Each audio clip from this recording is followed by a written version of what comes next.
Hello there and welcome to another beautiful episode of Eye on Port.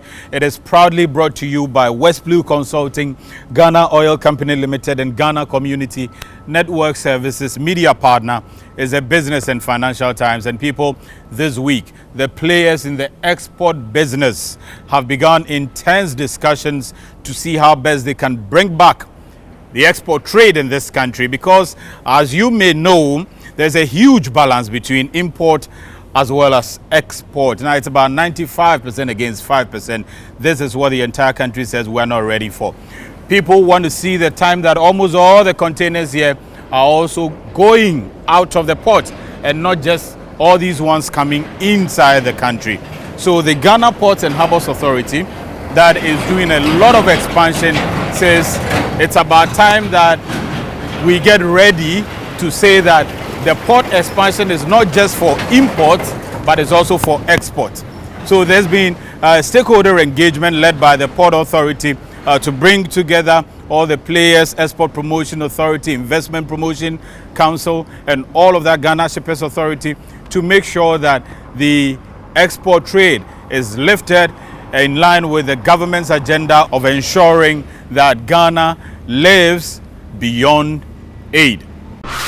Ghana's trade pendulum has always tilted in favor of import. In 2017, for instance, local import through the seaports of Ghana, 14,291,009 tons of cargo, compared to an export of 6,473,077 tons. Previously, various local agencies have made respective individual initiatives, while several international organizations have also run ad hoc programs to improve Ghana's exports. But these efforts have not largely succeeded in balancing Ghana's trade, leading to a huge deficit against export. As part of efforts to build in strategic partnership for the growth of export trade in Ghana, various players in the export business, including regulatory agencies, have been engaged in a move to brainstorm on how Ghana can balance its trade deficit between export and import trade through integrated ideas to enable the development of a cohesive strategic implementation plan. The engagement, which was facilitated by the Ghana Ports and Harbours Authority, led by its Director General Paul Asare-Ansah, was targeted to find ways of balancing the trade deficit between import and export by growing export traffic. At the opening of the ice-breaking meeting on export growth in Ghana, the Director General Paul Asare-Ansah highlighted some initiatives by GPHA to help increase export trade, including expansion and modernization of port facilities in Tema and Takoradi. Export-friendly tariff provisions. You realize that our tariffs are lower for exports than imports. And the recent increases in the port charges, we didn't even touch, in certain cases, we didn't even touch exports at all to encourage export growth. Paul Asare-Ansah expressed GPH's willingness to provide accommodation to bring Exim Bank closer to the port community, collaborate to ensure intermodal linkage to and from ports, and building strategic partnerships with relevant stakeholders to grow Ghana's exports. Export processing activities, EPZ, is very dear to our hearts. Whatever assistance will offer Ghana Free Zones to ensure that our country becomes an attractive export processing destination, we are ready to partner with you, just as everybody is here to partner with each other with a common goal to achieve. The Commissioner of Customs, Isaac Krenzel, said it will be difficult for any country to develop without export. All the issues that we talk about, with respect to unemployment, people are challenging figures. If there are readily available export market, some will be shifted or move into agriculture areas to do more agricultural products so that they will be able to then export. But then if the switches, the strategies, the platforms are not there, it becomes very difficult. He pledged the commitment of Customs Division of the Ghana Revenue Authority to facilitate export products at Ghana's borders and ports. Whatever that we can do to ensure that export business improve or our export regime improves, we will do it. Because like we said, we partner the government to ensure that revenue comes in to help build our good nation. and therefore we will support any organization that comes forward to ensure that we're able to export. Our strategy is to be talking to the trade associations. The Executive Secretary of Importers and Exporters Association of Ghana, Samson Asaki, called on agencies responsible for export in the country to expedite their processes in order not to deter and frustrate exporters. If I'm going to FDA that I'm developing okra for export, or if I go to Standards Authority, or if I go to Plant Quarantine Division, or if I go to veterinary, if I'm going to do meat export, how fast their procedure and then that one has to go through to register. Registration fee alone, it is not encouraging. A representative of the Food and Drugs Authority decried instances where exporters failed to obtain the requisite export licenses and certificates before exporting their product. When we certify the palm oil, we give what we call certificate of free sale and manufacture. So ideally, at the port here, before it leaves here, every consignment that has been certified by Food and Drugs Authority would have those certificates. So these companies that send their products out there, which FDA is not in the known, how did they get out there? That is a serious challenge that really we are battling with. Erika Mwakuchum, Deputy Chief Executive Officer of Ghana Export Promotion Authority, highlighted some efforts made by his outfit in promoting export. What we have done is that we have tweaked the national export strategy that we came to meet with a new strategic plan that feeds into the government's 10-point transformation agenda. So I'm glad that you spoke about the 1D, 1F and all of those things. But the point is that without a broad-based strategic initiative, we will do things in silos. Nadine Suayite, head of Shipper Services and Trade Facilitation of the Ghana Shippers Authority, said exporters need to be trained on how to package their product for export. Complaints that we have received from some of them is that they do not even know how to package their things and to export it in order to be on the international, to be competitive on the international market. Apart from what the Food and Drugs Authority has mentioned, we can say when we talk to them that they have difficulty in being competitive on the international market because they do not understand the process of shipment. The Ghana Shippers Authority advised that a one-stop shop customer service point be provided for exporters to expedite their operations. This thing has been talked about for a long time. One-stop shop for everyone to be able to know that if I get into this particular place, I'll get FDA there, I'll get Standards Authority, I'll get GRA, I'll get GPHA, everyone at a place where they can all go. If I need even NACOP, I don't need to go from one place to the other before, because sometimes they find it difficult. Ghana Standards Authority hinted that steps should be taken to find out why some export products are rejected on the international market. Can we have data on why some of the products are rejected at the point of entry? I think last week, for instance, I think there was a publication that cocoa was rejected by Japan. Yes, basically also on pesticides.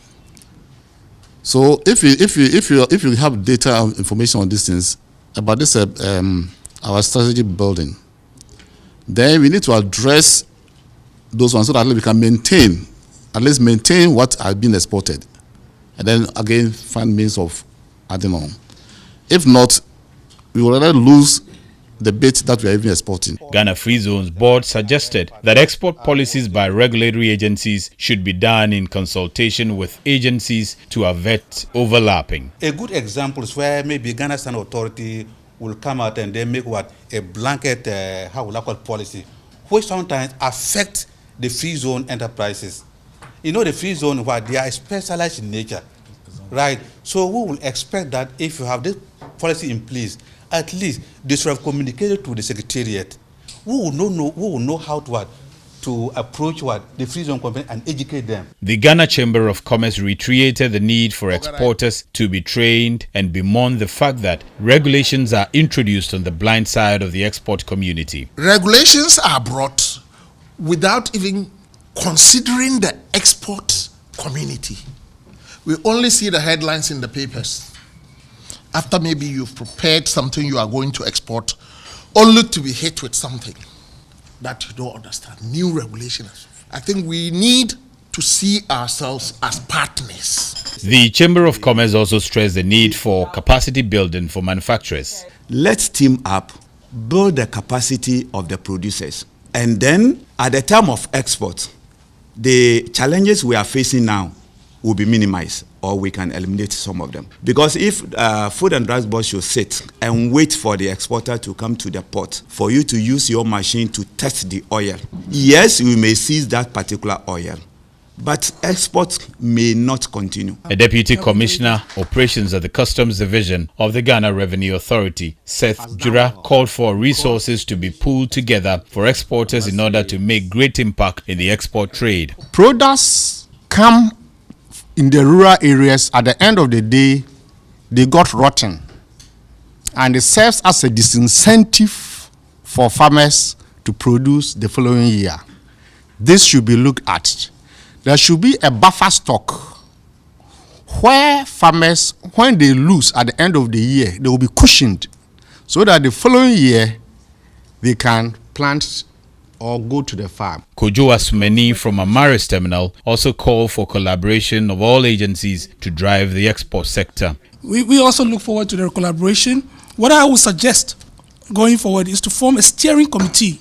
I think, even if it's monthly or quarterly, that we meet, so we have that forum that we can carry forward, the very good work that the GPHA is doing in terms of all these strategic moves. Evelyn Nyako, a Deputy Director at the Ghana Investment Promotion Center, called on regulatory agencies to train their staff on new export regulations to facilitate the trade. Let's educate officers at the port. There has been instances where policies are running, they get there and the officers there haven't heard it before. So you now have to talk to the officers there and explain to them that this is the issue, this is that, this is that. To the extent some will tell you, give us copies of the document, but copies have already gone to their heads. Exim Bank also emphasized on effective collaboration among agencies in the export sector in order to promote the trade in Ghana. He pledged the commitment of his outfit to support exporters who need their facilities to promote their trade. Our role as Exim Bank is to facilitating Ghana international trade, and for we have the funds, and then what we want to do is to be able to identify the most important crops or a product which has international advantage. Both the Director General of GPHA, Paul Lasariansa, and the Commissioner of Customs Division of the Ghana Revenue Authority shared that thoughts expressed at the stakeholder meeting would be harmonized into an integrated strategic plan, after which a national stakeholder section would be held in an effort to promote the export sector. We'll get the presidency involved, because at the end of the day, that is what is going to give us a clear sense of direction in growing the export sector. We must be determined to change the direction of our trade as a country. No two ways about that. And that change will be occasioned or effected by those of us gathered here who have direct interest in growing the export sector. So according to the Port Authority, this is just the icebreaker. There's going to be a lot more. There's going to be a national event that will break down the various implementation strategies and how to ensure that a lot of the things that we produce in our country are able to go out of our shores in a very wholesome manner and also meet the international market. Away from that, there's some bit of good news. Now you remember that some couple of weeks ago, I think about 3 weeks ago or so, it was reported that some pirates hijacked a fishing vessel and also was able to take in captive 3 Koreans, 1 Ghanaian and 1 Greek. Fortunately for us, the 3 Koreans have been returned because their folks were willing and they were able to pay some ransom. According to reports, we do not still have the Ghanaian as well as the Greek back. Take a listen. After spending 34 days in captivity in the hands of pirates, 3 Korean sailors who were kidnapped on March 26th this year, 2018, while fishing in Ghanaian waters near Keta in the Volta region have been released. The sailors were released in the early hours of April 27th after a ransom was paid through an arrangement by their employers, World Marine Company Limited, and the Korean Embassy in Accra. The 3 sailors who were on board Marine 711 fishing vessel when they were kidnapped and taken to Bayelsa State in Nigeria. The Tema Port Security Manager, Lieutenant Colonel Joseph Ponamani, who confirmed the release to Iron Port in an interview, said after regaining their freedom, the 3 were escorted by the Korean Navy to Ghana on April 30th to be reunited with their colleagues. 30th of April, the Korean warship brought the 3 captives, and the ambassador came and received them and sent them to the embassy. But the information we gathered was that they were handed over by a Nigerian Navy to the Korean warship at high seas. According to reports, negotiations for their release were facilitated by a third party contracted by the Korean embassy in the country. Meanwhile, a Ghanaian, Jonathan Hammond, and his Greek business partner, Adriano Niklaus, who were also kidnapped on March 26th by the same pirates while on board a tanker vessel, the Constantino, are still in captivity. According to the reports, their continued detention was due to the inability of their benefactors to negotiate for their release. We'll continue to pray for the life of the Ghanaian as well as the Greek, wherever they are, and wish that they also join their counterparts back in Ghana. People, this past week has been a wonderful one for the Director General of the Port Authority. He was sweeping awards, a very important awards left, right, center. He was first named the best CEO within the maritime and port sector, and also got a platinum award from some clergy organization.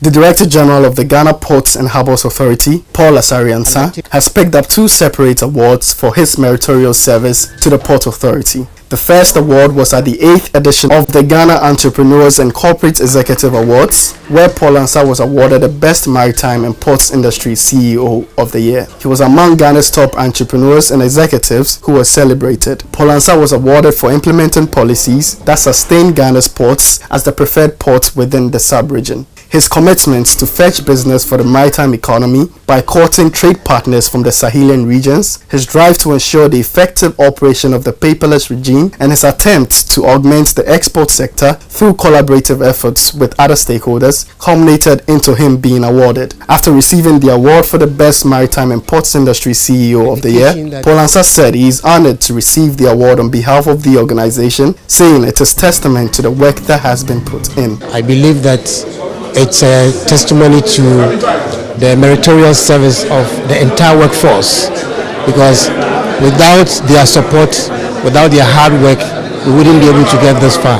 And it's a motivation for us to do more. He assured that the Ghana Ports and Harbours Authority is even more charged now to put in their best to promote the port and diversify its functions in order to maintain its position of being among the best. We are driving the company, through diversification. We are diversifying our activities, strong promotion for transit and transshipment, and we want to establish the Ghanaian corridor as the petrochemical hub of the West and Central African sub-region. Paul Ansah added that GPHA is being driven through innovation with automation of all business processes, and that includes the paperless process at the ports. We're also driving the company through innovation. We are automating all our business processes, right? So that includes the paperless project. The Deputy Minister for Trade and Industry, Robert Ahomka Lindsay, who represented the President of Ghana at the ceremony, charged the executives to work even harder to align with the country's economic objectives. He said government has availed itself to create an enabling environment for them to effectively perform, naming the paperless system as one of the initiatives. Celebration today is not so much a festivity, but an occasion for us to pause and look back at the country on a journey helping to achieve a common goal. The government believes we need to ensure that more businesses survive so they can create more jobs for our people. The Ghana Entrepreneurs and Corporate Executive Awards is held annually by Entrepreneurs Foundation of Ghana under the auspices of the Ministry of Finance, Ministry of Trade and Industry, as well as Ministry of Business Development, to recognize both private and public service executives for their accomplishments over the year. In a related development, Paul Asare-Ansah was also honored with the Crystal Achievement Award by the United Clergy International Association Worldwide at the British Council. According to the faith-based group, Paul Asare-Ansah has demonstrated outstanding leadership qualities towards the growth of the Ghana Ports and Harbours Authority. They explained that the award is to encourage Paul Asare-Ansah to continue in his service to humanity through effective port management systems that frowns upon corruption. We believe that we in our own little way can correct certain things, certain menace that goes on in society, and so we try to identify people who also stands for the betterment of the life of humanity. The United Clergy International Association Worldwide is a decency and orderly association that awards individuals in diverse areas of discipline, with a monitoring unit that monitors individuals who cause tremendous advancement in their quest to contribute their quota to the society's development. The association awarded him with other great individuals for their quest in recognizing and resisting corruption in leadership. To state that corruption has eaten into the social fabric of our society is to state the obvious, but it takes somebody who has got the capacity, who is resolved, who has got the fortitude to fight corruption. And it is in this that the DG finds himself appointed at a time that the President of the Republic of Ghana has resolved to identify the various seepages and leakages at the port. This year, the founder and executive chairman for United Clergy International Association, Bishop Dr. Kwame Abraham Anof Sr., honored other outstanding individuals during its 5th anniversary and 4th ever Global Achievers Leadership Awards ceremony. We can only say congratulations to the Director General of the Port Authority and wish him well, that he does a lot more in the interest of our country. In the meantime, Ion Port returns after the break. Hello. Good morning. This is Samantha Wendy. I am sending a purchase order from SA2 Ventures International. Our policy for new supplies is 2 containers to start with, but you must deliver within 30 days. Don't worry at all. I'm going to get you the 4 containers within 30 days or less. To get his pineapple slices from his country to his clients overseas, Mr. Appiah and his representatives have to complete a number of regulatory compliance procedures to various international trade stakeholders. Hey, Baba, what's going on? Get it right? I mean, how?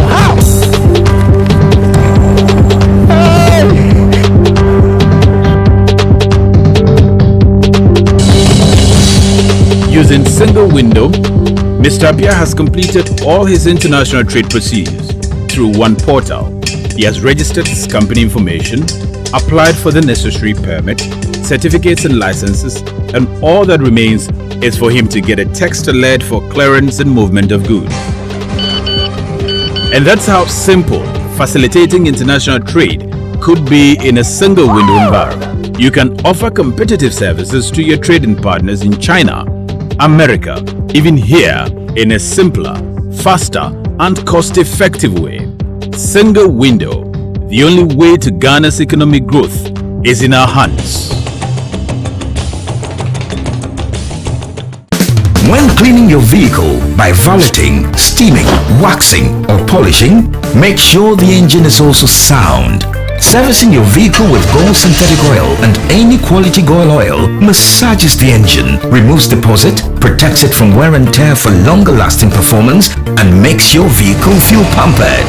Made for diesel and super engines. Remember, after every 15,000 kilometers of enjoying your ride, service your engine with GOIL synthetic oil. GOIL is a champion. That's why I, Azuma Nelson, 3 times world boxing champion and a patriot, always choose GOIL. Ashene Pankasa. GOIL, good energy. Welcome back from the break. You're still watching Ion Port, and next up, local news around the ports. Next.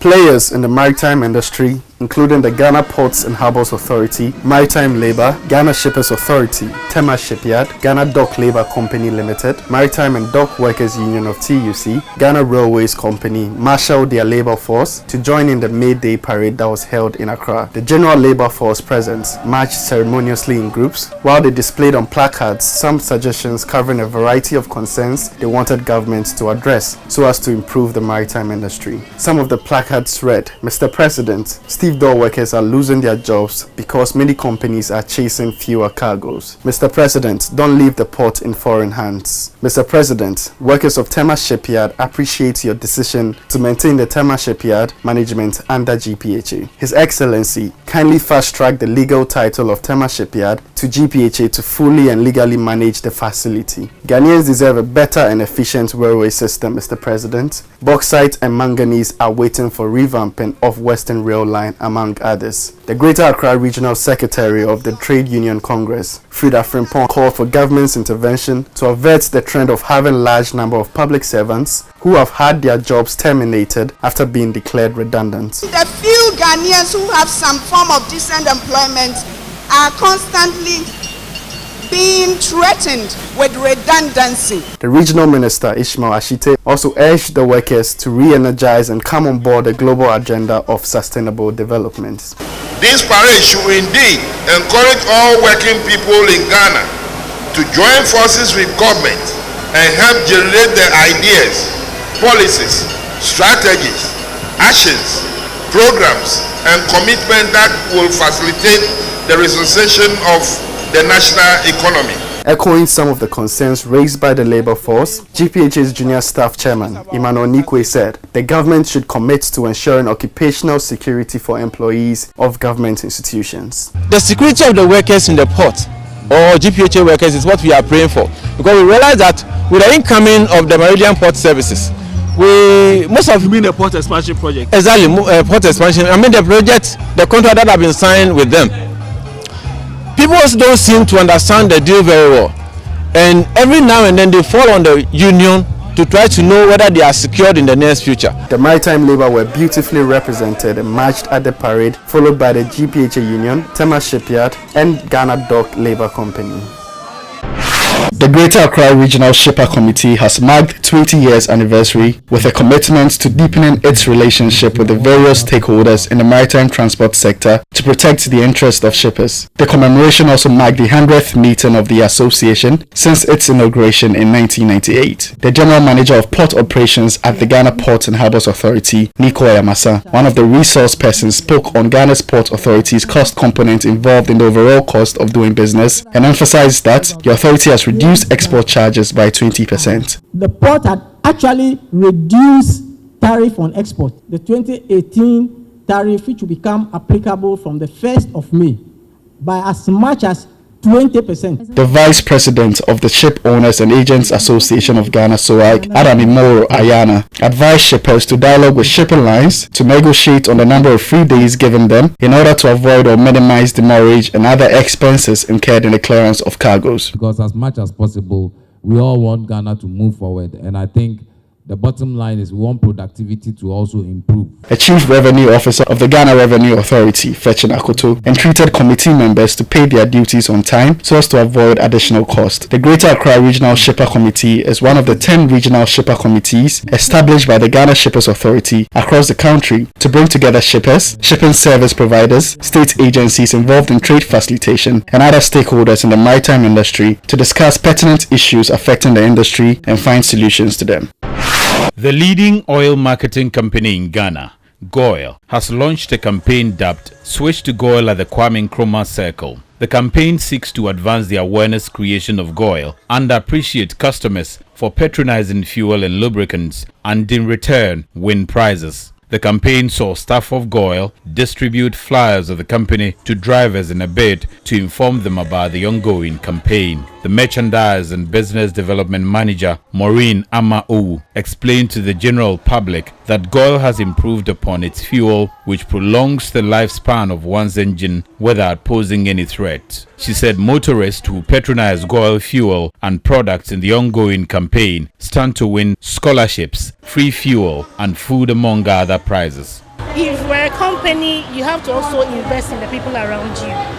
So since we've earned some profits, we thought we should be able to give back to society. One of the ways to do it is for people to patronize our fuels and lubricants, and ensure that there will be various rewards for everybody. The Switch to GOIL campaign is in collaboration with Triple F, a brand enhancement, marketing and entertainment company that seeks to promote goods and services of companies to the general public for hire purchases. Coming up next are international news around the port and maritime business.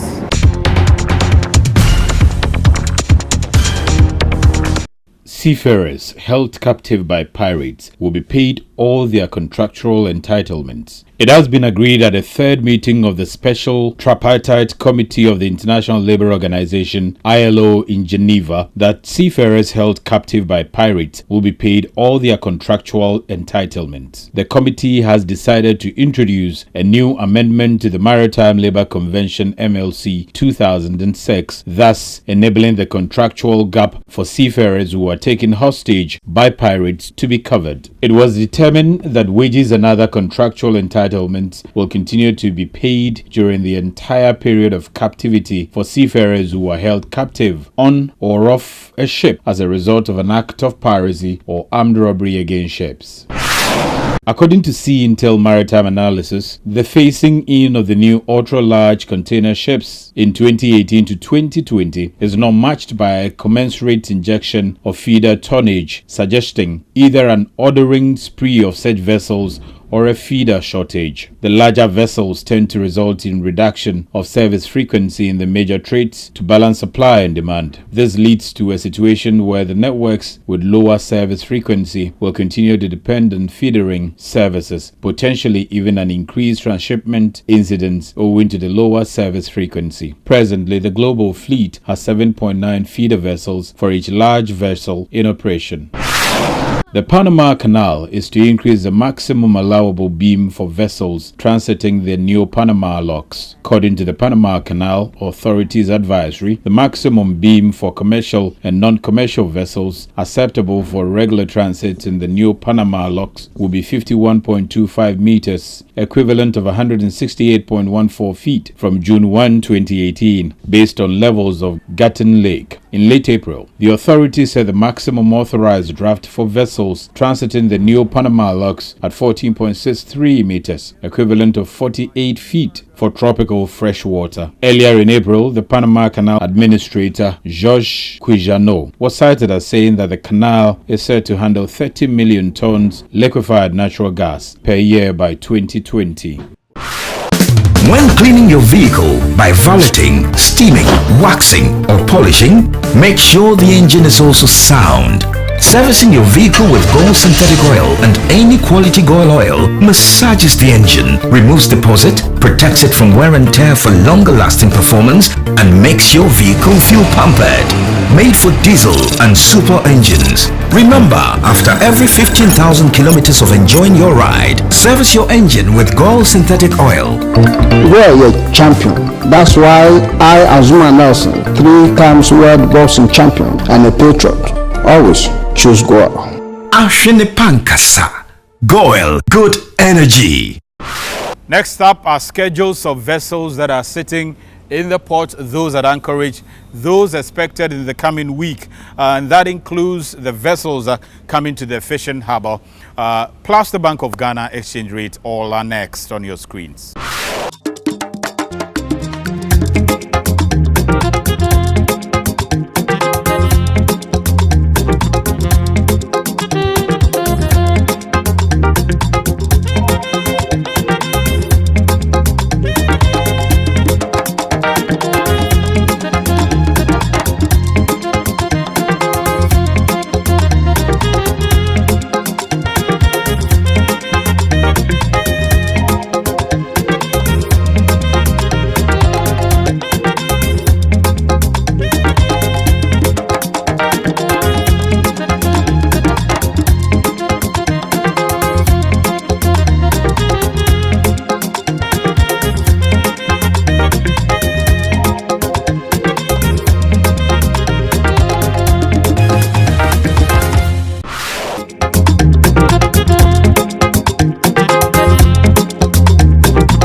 That's it for this week's episode of Iron Pod. We thank you very much for watching the program, and I also have to say a big thank you to the entire crew: Martin Minta, Belinda Deke, Lawrence Gazy, Joe Bone, Joe Lavo, Robert Nyantechi, Godwin Kabute, Solomon, my man Anderson, who is still enjoying some small honeymoon there. So wish you well, and wish your wife, our madam, very well as well. Also, a big thank you to our executive producers, Madam Abna Sewa Opokufosu and Madam Esther Jebidonko. We also say big thank you to the custom folks who have always been assisting us with information, checking the duties of cars for us. We say big thank you as well to customs, particularly the commissioner himself, Isaac Rental. Thanks for watching.